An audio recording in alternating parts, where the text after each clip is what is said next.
Hey there, my name is Bubbly. I'm a little unicorn on the internet using my art to spread joy and kindness. Before we get started, I want to let you know that I'm starting a sticker club. For $5 a month, you'll get at least 2 exclusive stickers made by me. The theme I will be doing is Holidays of the Month, and for March, it's spring. Signups are in the memberships tab of my Ko-fi. I'll link it in the description. So, today I'm going to be yapping about something that is very important for artists: constructive criticism. I will be showing you how to take and receive it, as well as how to ask for it. I've been an artist for at least 15 years and have received and given my fair share of art criticism. Today I want to give some criticism of criticism? Yeah, this is definitely going to go well. I've been on social media for almost as long as I've been drawing, and I know that the internet is not a nice place. You get so many unwanted comments about how your drawing doesn't look good. Oh, the eyes are wonky, or the drawing is just plain ugly. How do you feel when you read those things? Sad? Disappointed?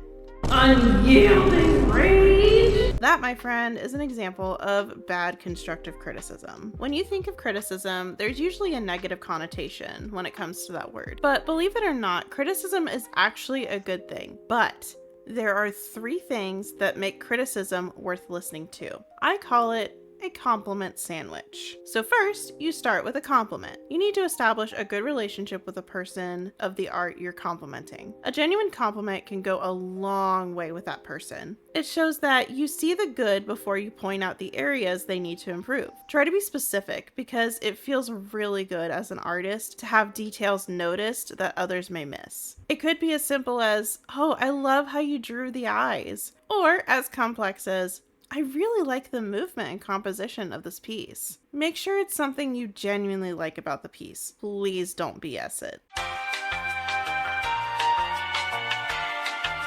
Next is the meat of the sandwich. This is the most important part about a compliment sandwich. There needs to be a balance of kindness and bluntness, especially if you're talking to a stranger on the internet. You also need to be very specific. The problem I see with most critiques artists receive is that it's too vague or hard to understand. Also, if the artists ask for something specific to be addressed in the critique, make sure to offer relevant advice. It would be frustrating to ask for advice on colors and someone comment on how the anatomy needs to be fixed. Last thing is to be sure to make suggestions. Don't act like your advice is the end all be all to art.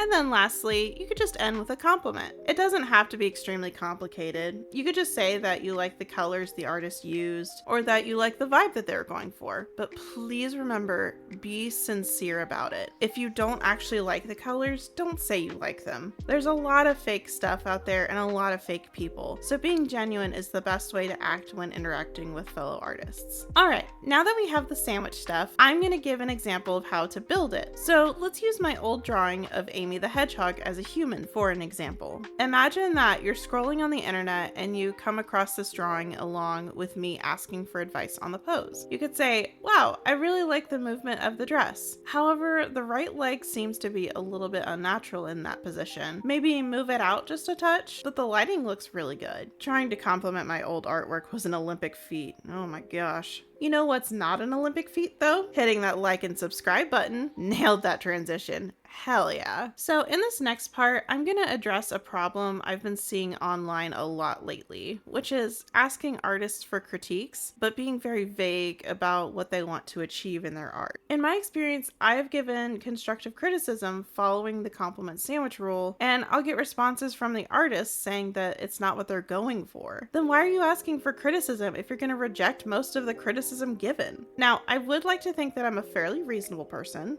and I don't use inflammatory language when I'm commenting. I try to remember that every time I leave a comment that there is a person behind that screen that does not know my intent. So I try to word my criticisms very well so that my intent to help is very clear. So you may be asking, "Okay, Bubbly, but how do I ask for constructive criticism then?" Well, theoretical viewer, I'll show you. Here's some tips on how to ask for critique. So first, you need to be specific. This is the most important part. You don't have to know exactly what's wrong with your art to ask for critique, but at least give a general description of what you think is wrong with your piece. You could say, "Oh, this pose feels stiff or a little bit off," or "the colors don't look look quite right to me. It doesn't have to be an essay, just let your fellow artists know what specifically you think is wrong with the drawing.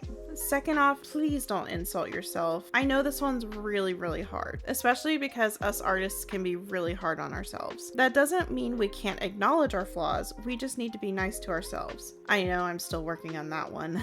An example of a way to acknowledge your flaws without putting yourself down could be, I know my anatomy isn't fully there yet, but I'm working on it. And last, you need to know your audience. It's so important to know where to ask for critique. I wouldn't go to a banker if I wanted advice on home construction. Asking for art critiques on public forums such as TikTok and X, Twitter, whatever, may not be such a good idea, especially if you're self-conscious about your artwork. There's a lot of buttholes on the internet, and asking for art advice in a public space like that is just asking for trouble. It would be better for your art skills to grow if you posted in relevant Discord servers, or asking your art mutuals individually about what you can do to improve. Those are usually way more helpful than random strangers scrolling on TikTok or X. Now, let's bring my old hummingbird fairy for an example. It could be something like, I need some help. I'm looking at the face and something just doesn't feel right. I'm not sure if it's the eyes or the angle of the face that's wrong. Any suggestions would be appreciated.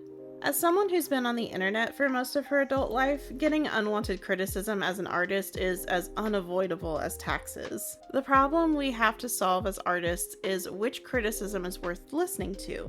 We all have those comments of, ew, this looks like crap, or why does it look like that? Or everyone's favorite, ew. So which ones do you listen to? Well, this one isn't as simple as the compliment sandwich. It depends on what you want to listen to. I know for some artists, they want to just not listen to any criticism and do their own thing and improve on their own. Others want to hear as much criticism as possible so they can improve. And some just want a sparse amount of criticism. So here's 2 ways you can respond to criticism you don't want. First, you could say, I'll keep that in mind for next time, or thank you for your feedback. Or 2, you could just ignore it, especially if it's those I've mentioned before where it's not even constructive criticism, it's just someone didn't want to put any effort into commenting a well thought out response to your art, so it's not really worth responding to. When you finally get some good critiques, there's really only one way to respond: gratitude. Always thank the person that took the time to really study your art and give a thoughtful response to your question. These are so rare, so treat them with respect. In my experience, it's super frustrating to invest a ton of energy into studying the drawing and giving a thoughtful response to having it either ignored or told it's not what they wanted. You don't have to grovel at their proverbial feet, but at least say thank you. A little gratitude goes a long way, especially in the cruel world of posting your art online. So, my lovely friends, when critiquing other people's art, remember the compliment sandwich, and when asking for advice, make sure to be specific. As an artist myself, I want to help spread joy and kindness because that's what we need right now more than ever. Being kind doesn't mean don't ever give tough advice, and you can show kindness through your art critiques, as well as through your responses to them. Also, just a quick side note, don't forget to sign up for my sticker club for $5 a month if you want exclusive stickers made by me. As always, make some friends, be kind, and I'll see you guys in the next video. Bye bye!